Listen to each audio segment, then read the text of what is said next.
Thank you very much, Councillor Deputy Mayor Alric Campbell, DPS Gaynor, Mr. Myers, Mayors Thomas and Scott, and our leader of opposition, various elected representatives, community leaders, members of the JCF, ladies and gentlemen, all I greet you.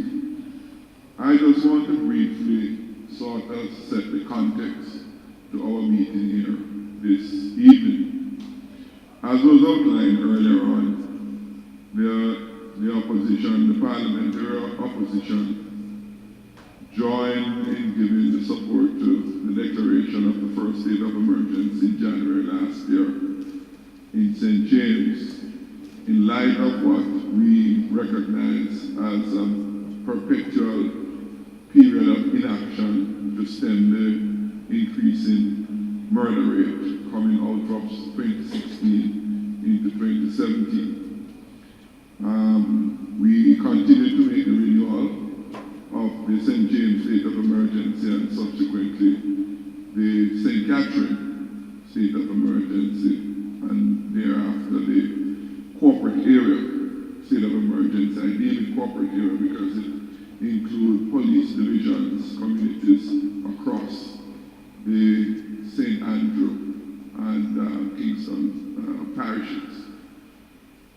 Having taken the decision in December not to lend further support to the continuation of the states of emergency for a number of reasons, which we outlined in Parliament and which the leader of the opposition will speak to in greater depth when he comes to the podium.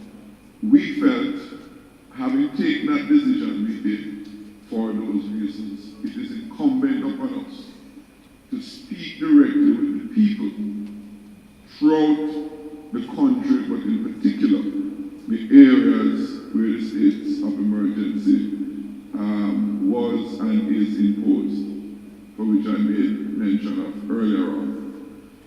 Since we took that parliamentary position, we have met with a number of various national stakeholder groups, including the PSOJ, which is an umbrella organization for the Chamber of Commerce, the Manufacturers Association, exporters, and other groupings, business groupings. We also met with the umbrella group of churches, and we also met with Jamaicans for Justice as some of those umbrella national representative groups. We have chosen to come here this evening to meet with local stakeholder groups like yourselves. Mayor Scott alluded to your composition. You represent many who are and were affected by the state of emergency, the St. Catherine North division.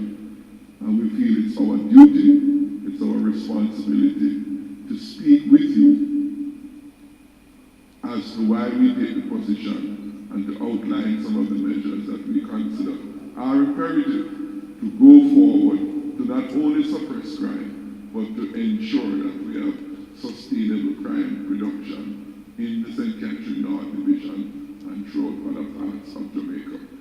And so we expect you also as representatives to engage your various constituent members in the church groups, in the business community, etc., to share with them our thinking behind our action so that we can have a more complete understanding. Having said that, let me now use the opportunity to invite to the podium the leader of the opposition to address us on the matter before us. Dr. Phillips, I invite you.